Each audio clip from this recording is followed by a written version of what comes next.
This is the Sony a6300. It's a really good mirrorless camera and I use this for stills and video, and I'm going to turn it today into a camcorder. Now, why a camcorder is good over, say, a mirrorless camera is because it's really easy to hold, it's really easy to operate. You flip the screen out and it starts, and all you have to do is just press a single button because everything on a camcorder is automated. A camcorder also has really good sound and it has a superb zoom range, and anyone can operate a camcorder. So I'm going to add some accessories to this a6300 to turn it into a camcorder. Stay to the end of the video where I reveal another accessory that I could be using for the a6300 to make it more like a camcorder. So this is the first accessory, and this is a grip, and all of the accessories that I show you I'm going to put links for in the description below, because if you use those links, they're affiliate links, they will help the channel out.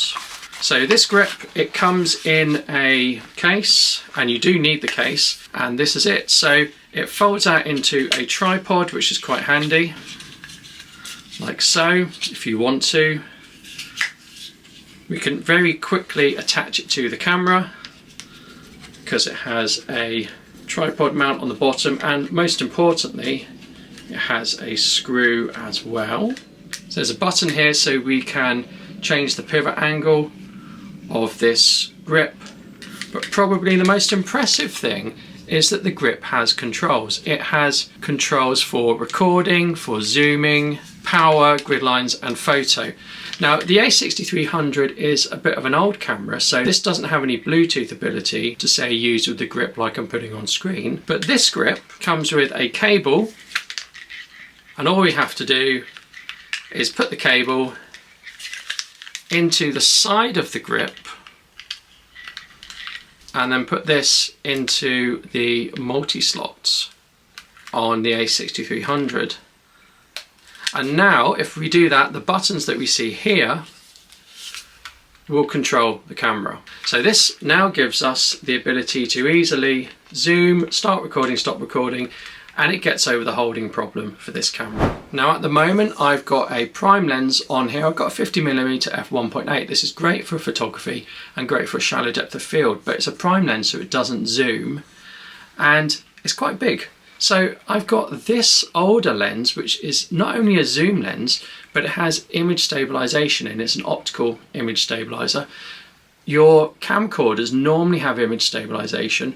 This camera doesn't have any image stabilization that's any good. It's got active steady shot, but that's not as good as you would get in a camcorder. So I'm going to swap this lens over. So on the lens here, it does slow zooming, and up the top, it does really fast zooming as well. So I've now got better image stabilization. I've now got the ability to zoom. I have lost light gathering capabilities and I have lost the shallow depth of field, but this is much more in keeping with the camcorder look. And my last accessory is for improving the audio, and this is a standard Sony shotgun microphone. This is compatible with an awful lot of Sony cameras because this has Sony's My Shoe capability, and what that means is it has specific connections that connect directly into the hot shoe of Sony cameras, and that allows this to be powered by the camera, and it puts the control of the audio into the camera, and the camera makes all the decisions and it completely automates it. So I'm going to fit it now to the camera. So it just fits in the top here, and we can tighten it down if we want to. It's got sound dampening in here, so it'll dampen the noises of things moving about. Now we're going to go out and do some testing of this to see what it's like. On the outskirts of Milton Keynes, just next to Red Bull HQ, there is a very small train station, and we're going to look at that today. This is on the a6300 with the camcorder set up for that, and I'm just recording everything in automatic mode at the moment. Now you'll see over here we're on the platform and we can see that it crosses a road, and at the edge of Milton Keynes you do have this level crossing for the train that occasionally comes down and causes a bit of a traffic jam. At the moment the level crossing hasn't come down and a train is not coming in, thankfully. If you wanted to go in the opposite direction, you would have to walk over here. You'd have to walk to the other side and you would actually have to cross the track. So we're going to do that now.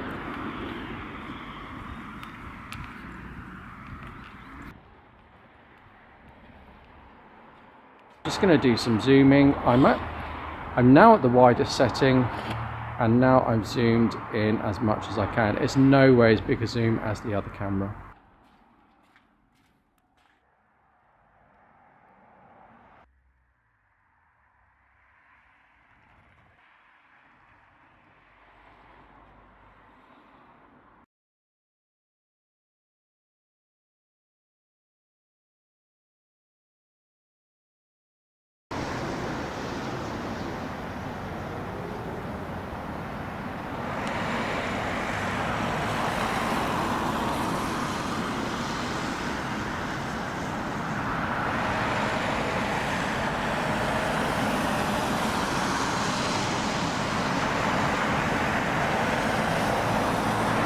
So we are at Bow Brick Hill train station, and we're going to have a look around. This is being recorded with the camcorder on 24 frames per second mode.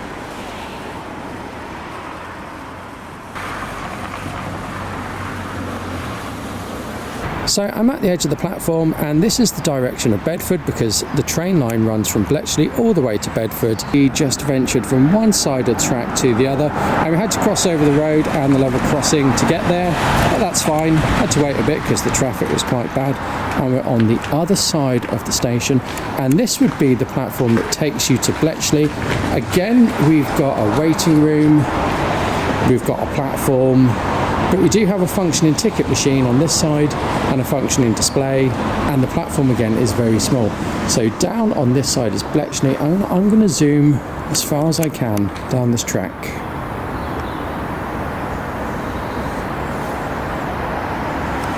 So that's as far as I can zoom, and I can see that there's a red light on. So apologies if this is moving about, but this is a mega zoom and it's zoomed really far down. So one of the other really good things about camcorders is the batteries are normally outside the camera and they're at the back, and that means you can get really big batteries for some camcorders, and that enables them to have really good battery life. Now unfortunately with the A6300 it doesn't have very good batteries. They are Sony NP-FW50 batteries. They don't last very long. So before we go into the conclusions, this is a USB adapter, or it's a USB battery pack, and it allows your cameras to run for a very long time. It's made by Neewer. There are ones that you can get that plug into the wall. I went for a USB version. So let's open it up. So this here is a mock battery, and this goes into your camera, and then at the other end it connects to this wire like this, and you put this into a USB drive. It can't be a small USB drive. I think it has to have 2 amps of power at least. Something you need on your camera if you're going to use this is you need this little flap here. So what I can do here is I can just push this open like so. I can put this sort of shell battery in, click it in. So now we've got this cable running through like so, and all I need to do is plug it into USB-A socket that can deliver more than 2 amps. And then as you can see, the camera is working. This might not be the most practical if you're out and about. So now I've talked about the bonus accessory, let's talk about conclusions. So while it was much easier to use the A6300 when it was built into a camcorder, it actually took a long time to set up in the field. Setting it up at a desk or sort of when you're at home would be quite easy, but setting up when you had bags and I was outside, I did find quite difficult. Putting the grip on, putting the cable in, taking this out, putting this in my pocket, putting the microphone in. It was sort of a lot of bother and a lot of fuss. Whereas this is just one integrated unit. All I had to do is put my hand in and open it up. This had a much better zoom than the setup I did with the A6300. I was really pleased with it. What I didn't like about this was the A6300 can shoot in 24 frames per second, 25 and 30 frames per second to get a good cinematic look. A lot of people go for 24, so I set my A6300 to 24 frames per second. I can set this to 24 frames per second, so I did. I put it in this 24 frames per second mode, but it kept doing this weird thing in 24p where it would just suddenly go dark and then sort out the exposure. So if I use this again, I wouldn't put it in the 24p mode. Most camcorders don't do 24p. This did for some reason, but it was not very good at it, and it was a bit rubbish. The image in the A6300 A6300 was better. Neither of them had brilliant image stabilization, and I think maybe this one had the worst image stabilization. There's a little quirk in here that it doesn't sort it out automatically. You have to go inside and put Steady Shot on, and most of the lenses I use don't have image stabilization in, so it says it's not applicable with this lens, so it doesn't do image stabilization. So potentially I left image stabilization off on this, but I did think the camcorder had better image stabilization. The image on this was better, and potentially that's because I was using 4K for this and the camcorder is 1080p. And the other thing that makes this give better image quality or more professional feel is the fact you can change lenses out. So here you can see I use this 50mm lens to get a really good background blur. And of course you can get a background blur on a camcorder, but there has to be a really big separation between the foreground and the background with a camcorder. Whereas this, I could drop the aperture to f1.8, adjust the shutter speed or ISO, and get a really nice blurred out background. So if you just want one thing, just stick with the camcorder, because you don't have to fiddle about setting it up. This was so much easier to use, just getting out. It had a really good zoom range, and there wasn't really a difference between the audio between the two. But this is one thing. To make this into something comparable, it took me a good 3 or 4 minutes, and it just got on my nerves a bit. So I won't be doing this again. I'll keep using my Sony a6300, but I'm definitely going to be using this little camcorder a little bit more. Thank you. Goodbye.